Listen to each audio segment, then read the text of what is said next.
boring chaffle, plus some blueberries, and a big mound of homemade whipped cream.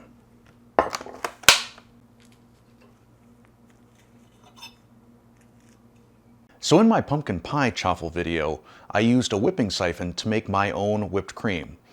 It was kind of a throwaway moment. I didn't realize that so many people would be interested in that particular gadget and how it works. So in this video, we're going to make our own whipped cream.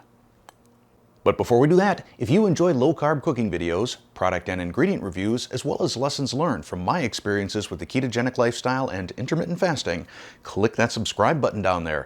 And while you're at it, click the bell next to it so you're notified whenever I release a new video. Now before we begin, I gotta let you know, this is not an inexpensive little gadget. You've got to be pretty serious about what you want to carbonate or whip if you're gonna drop $110 to $120 on one of these things.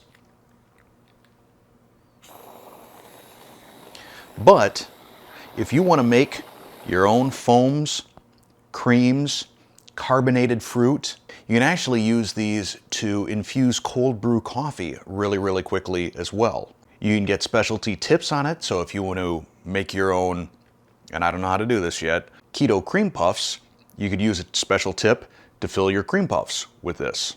A number of years ago, I really got into modernist cuisine or molecular gastronomy, which looks at some of the science-y aspects of food and some of the interesting transformations that you can create. One of the first tools I bought was the whipping siphon, and as I said in the intro, not cheap. This is the ISI whipping siphon, which is sort of the high end, and it's $110, $111. There are cheaper ones out there. I will link to this one, down in the description below.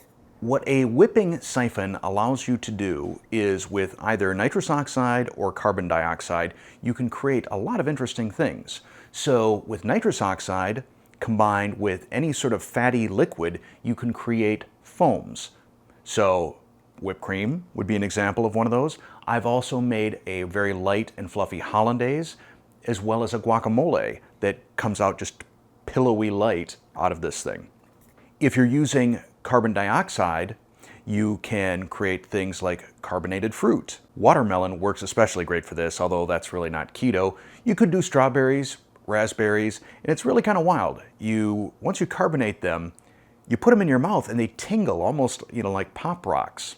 You can also very rapidly infuse flavors into liquids. For example, if you wanted to create a garlic-infused olive oil, you'd put olive oil in here, some garlic, whatever other herbs you might want, pump a couple of cartridges of CO2 into it, and a couple hours later, you've got an infused oil rather than several days later. But for this video, we're just gonna whip up, no pun intended, some whipped cream, and I think we're gonna do it chocolate flavored. You can really use any flavor of artificial sweetener, drops, stevia, etc. that you want, but we're gonna go with chocolate. I think it would go pretty good on the pound cake recipe that's coming later this week. For the sake of this video, we're gonna make a full batch, which would be up to this line right here, where it says half a liter.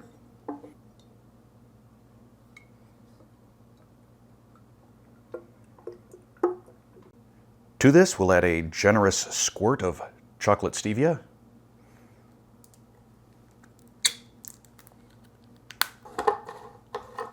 Tightly screw on our lid. Then insert a nitrous oxide cartridge into the container and screw it down tightly. You may have just heard the gas go in. A good shake for probably 30 seconds. Then we'll add a second cartridge.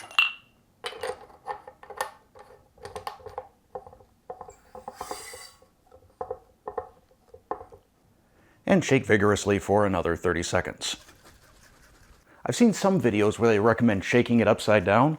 I don't know if that makes any difference or if it's just something to do so you don't get bored over the course of 30 seconds. And if you've ever tried making mason jar ice cream, you're familiar with the fact that this gets a little bit tiring after 30 seconds. Our whipped cream is ready.